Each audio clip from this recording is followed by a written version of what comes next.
ये जरूरी तो नहीं है, लेकिन वीडियो देखते हुए लाइक एंड डिसलाइक जरूर किया करें। जो मूवी मैं आपको अभी एक्सप्लेन करने वाली हूँ उसका नाम है अलेक्जेंडर। अलेक्जेंडर जो कि आज तक का बेहतरीन लीडर रहा है। उसने बहुत से ऐसे काम किए हैं जो कि अप्रिशिएट करने वाले हैं। मूवी की स्टार्टिंग होती है पास्ट के एक ऐसे सीन से जहाँ पर हम एक राजा को देखते हैं। राजा की वाइफ जिसका कैरेक्टर एंजेलिना जूली ने प्ले किया है, अलेक्जेंडर को बर्थ देती है। लेकिन राजा और बाकी सब लोगों का कहना होता है कि अलेक्जेंडर राजा का नहीं बल्कि जियूस का बेटा है। जियूस जिसे गॉड भी माना जाता है। तभी सब लोग सोचते हैं कि अलेक्जेंडर में सुपर पावर्स होंगी जो कि राजा के पास नहीं और जियूस के पास है। इस बात की वजह से अलेक्जेंडर की मदर और उसके फादर में यानी राजा और रानी में बहुत लड़ाई होती थी। उनकी वैसे भी नहीं बनती थी, जिसका अलेक्जेंडर पर बहुत बुरा इम्पैक्ट पड़ता था। वो हमेशा इस बात को लेकर उदास रहा करता था, लेकिन उसकी किस्मत अच्छी थी कि उसके पास एक बहुत अच्छा दोस्त था जो हमेशा उसके साथ रहता, उसकी बातों को समझता था। और तो अलेक्जेंडर भी उसे हर बात शेयर कर लिया करता था। वो दोनों बिल्कुल भाइयों की तरह रहते थे और हर टाइम एक साथ वक्त गुजारते थे। अब उस स्टेट के बच्चे बड़े हो रहे थे, तभी राजा को ख्याल आया कि इन्हें पढ़ाने वाला भी कोई होना चाहिए जो इनकी तरबियत अच्छी कर सके और उनको अच्छी बातें सिखा सके। तभी उन्होंने वहाँ पर बुलाया एक ऐसे टीचर को जिनका नाम था अरस्तु।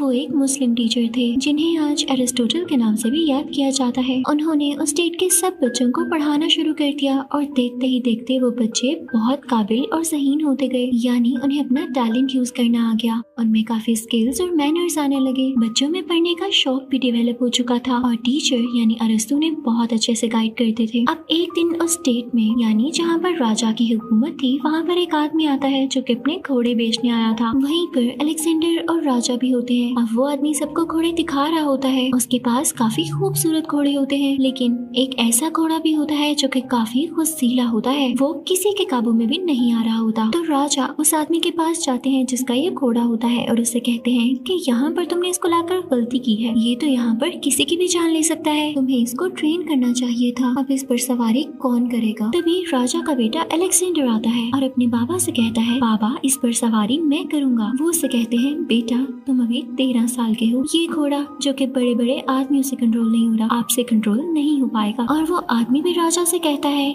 कि ये घोड़ा बहुत गुस्सीला है और अलेक्जेंडर इसे काबू नहीं कर सकता। तो अलेक्जेंडर उन दोनों को चैलेंज करता है कि बेशक मेरी उम्र छोटी है, लेकिन मुझे यकीन है कि मैं इसे काबू में कर लूंगा। मुझे मेरे उस्ताद ने तरीका सिखाया है। अब वो घोड़े को लेता है, उस पर बैठता है और काफी दूर से होकर आता है। उसने घोड़े को अपने काबू में कर लिया था, जो कि ये वहाँ के लोगों के लिए और राजा के लिए बहुत फख्र की बात थी। जैसे ही अलेक्जेंडर लौटता है तो उसके फादर बहुत खुश होते हैं। सब लोग क्लैपिंग करने लगते हैं और उसकी तारीफ करने लगते हैं। सबको पता चल जाता है कि अलेक्जेंडर इतनी छोटी सी उम्र में ही कितना ब्रेव है। अब जब अलेक्जेंडर घोड़े से उतरता है तो वो घोड़े से कहता है, अब हमारा साथ पक्का है। मैं जहाँ भी जाऊंगा तुम्हें अपने साथ लेकर जाऊंगा और तुम्हें मेरी बात माननी होगी। अब हम एक रात को अलेक्जेंडर को उसके फादर यानी राजा के साथ देखते हैं। राजा उसे बता रहे होते हैं कि दुनिया में किन किन लोगों ने लीडरशिप की है, यानी उसे अजीम लीडर्स के नाम बता रहे होते हैं, जिसमें हरक्यूलिस, ऑडिपस और बहुत सारे लोग हैं। अलेक्जेंडर काफी इम्प्रेस होता है और कहता है कि बाबा जान, मैं भी इन्हीं लोगों की तरह स्ट्रॉन्ग बनूंगा और देखिएगा मैं इतना फेमस हो जाऊंगा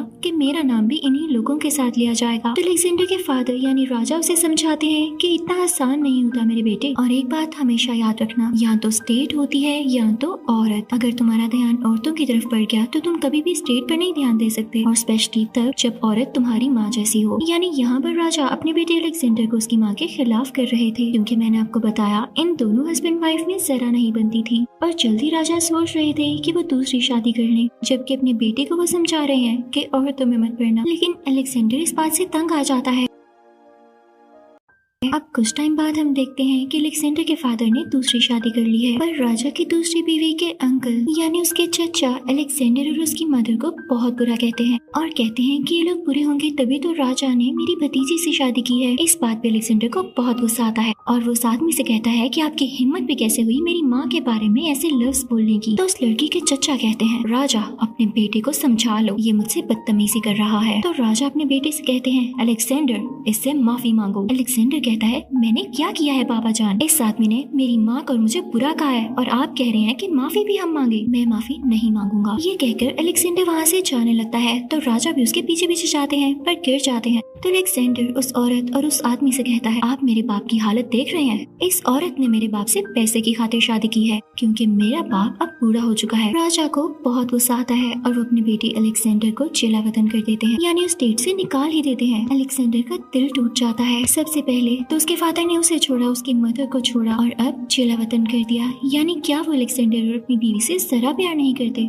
उनके नजदीक अब उनकी दूसरी बीवी ही सब कुछ है। पर जल्दी खबर आती है कि राजा का कत्ल हो चुका है और जितने लोग उतनी बातें। कुछ कहते हैं कि उनकी दूसरी बीवी ने उनका कत्ल करवाया उनकी जायदाद यानी प्रॉपर्टी पर अपने कदम जमाने के लिए, उनके पैसे के लिए, और कुछ कहते हैं कि उनकी पहली बीवी ने जेलस होकर ये सब किया। पर किसी को कुछ नहीं पता था कि असली कातिल है कौन। इस वक्त अलेक्जेंडर की उम्र 20 साल होती है। तब तक राजा की और कोई औलाद नहीं होती तो अलेक्जेंडर को ही राजा बना दिया जाता है। अब अलेक्जेंडर बहुत टैलेंटेड भी था और वो हार्ड वर्किंग भी था। उसने आहिस्ता आहिस्ता हर जगह पर कब्जा करना शुरू कर दिया। वो कई जंगें करता जिसमें वो जीत जाता और उस मुल्क को अपने नाम कर लेता। अब की बार उसकी जंग फारिस से हुई, लेकिन वहाँ का राजा भाग गया। अलेक्जेंडर के पास 40,000 लोगों की फौज थी और वो बहुत ज्यादा स्ट्रॉन्ग भी था। वो चाहता तो राजा को मार सकता था, इसलिए वो राजा को ढूंढने लगा। उसने पूरे एशिया पर कब्जा कर लिया था, लेकिन वो कहता था कि जब तक मैं इसके राजा को नहीं मानूंगा असली राजा मैं कैसे हो सकता हूँ। पर अच्छी बात यह है कि जिस मुल्क को भी वो अपने नाम करता वहाँ के लोग उसके अगेंस्ट ना जाते, क्योंकि अलेक्जेंडर उन सबसे पहले ही कह देता था कि मैं आपसे आपकी कोई चीज नहीं छीनूंगा, बस मैं यहाँ लीड करूंगा। वो उनकी बहुत केयर करता, उनसे प्यार से बात करता और उनसे कहता कि आपको अपने रस्म रिवाज यानी ट्रेडिशन, कल्चर, कस्टम कुछ भी चेंज करने की जरूरत नहीं है। आप जैसे जीते हैं आप जी सकते हैं। मैं आपकी जरूरियात यानी बेसिक नीड्स का भी ख्याल रखूंगा और आप पर कभी जुल्म नहीं होने दूंगा। इस वजह से आहिस्ता आहिस्ता लोग उसके दीवाने होते गए, उसे पसंद करने लगे। पर अलेक्जेंडर की अभी भी वही सोच थी, उसे फारिस के राजा को ढूंढकर मारना था, क्योंकि अलेक्जेंडर समझ चुका था फारिस उसे डिजर्व नहीं करता। ऐसे राजा को जो कि मुश्किल वक्त में अपने मुल्क को छोड़कर भाग गया है, ऐसे डरपोक राजा की जगह वही राजा बने तो ठीक है। लेकिन फिर ऐसा करना हुआ कि वो राजा डरकर कभी न लौटा और वहाँ के लोगों ने अलेक्जेंडर को ही अपना नया राजा तस्लीम कर लिया। कुछ ही साल बीतते थे, अलेक्जेंडर ने वहाँ की आम सी लड़की से शादी कर ली जो कि उसी कबीले की थी। इस बात की वजह से वहाँ के लीडर्स को और आसपास के शाही लोगों को बहुत गुस्सा आया कि अलेक्जेंडर इतना अजीम बंदा है और उसने आम सी लड़की से शादी क्यों की है। उनके मुताबिक शायद उसको उससे प्यार हो चुका था। और जब भी बात अलेक्जेंडर की मदर को पता चली तो उनको भी बहुत गुस्सा आया। वो चाहती थी कि अलेक्जेंडर अपने ही मुल्क की किसी लड़की से शादी करे, लेकिन अब अलेक्जेंडर अपने मुल्क नहीं लौटना चाहता था। उसके फादर के डेथ को भी 7 साल गुजर चुके थे, तो अब क्या फायदा। अलेक्जेंडर अपने साथियों से कहता है कि हम एक ऐसा सफर करेंगे जिसमें जो मुल्क भी आता जाएगा हम उस पर कब्जा करते जाएंगे और उसे अपना बना लेंगे। लेकिन जब वो लोग ये सफर शुरू करने वाले थे तो अलेक्जेंडर को एक सूप ऑफर किया गया, यानी उसको वो पीने के लिए सर्व किया गया। पर जैसे अलेक्जेंडर उसे पीने वाला था तो उसे पता चल गया कि इसमें जहर है और जल्द ही उसने ये भी पता लगवा लिया कि जहर मिलाने वाले कौन से लोग हैं। और ये बहुत हैरत की बात थी, यानी हैरान कर देने वाली बात थी कि जहर मिलाने वाला कोई और नहीं उसके अपने साथी थे। और कुछ ना सोचते हुए अलेक्जेंडर ने उन्हें सजाए मौत दे दी और ऐसा ही करना चाहिए। गद्दारों के लिए मुल्क में कोई जगह नहीं होनी चाहिए। अब इस वक्त अलेक्जेंडर के पास अभी भी 1.5 लाख की फौज थी। अलेक्जेंडर उनके साथ निकल पड़ता है बिना डरे हुए। उसका अगला एम था बाकी मुल्कों पर कब्जा करना। और ये 1.5 लाख लोग यूं ही नहीं थे, इसमें हर पेशे के लोग थे, डॉक्टर, टीचर, बच्चे, औरतें, गुलाम, हर कोई, ताकि किसी को कोई भी प्रॉब्लम हो तो इस काफिले में वो मौजूद हो जो इस चीज को ठीक कर सकता हो। अब अलेक्जेंडर सफर करते करते हिंदुस्तान आ गए। वहाँ हिंदुस्तान के राजा और उनमें लड़ाई शुरू हो गई। उस जमाने में ये एक सब कॉन्टिनेंट था और जहाँ पर अलेक्जेंडर की उस राजा से लड़ाई हुई थी वो हिस्सा आज पाकिस्तान में है। इस लड़ाई में अलेक्जेंडर को तीर भी लगा तो अलेक्जेंडर ने फैसला किया कि उसने कई जगह जीत ली है, काफी मुल्कों पर कब्जा कर लिया है, तो अब अपनी फौज के साथ वो वापस अपने मुल्क जाएगा, यानी बेबीलोन। अब वो सफर के लिए निकल पड़ता है। वहाँ पहुंचकर अलेक्जेंडर 2 शादियां करता है, लेकिन उसके लिए एक शॉकिंग बात ये थी कि उसके दोस्त को किसी ने जहर मिलाकर दे दिया था जो उसने ड्रिंक में पी लिया।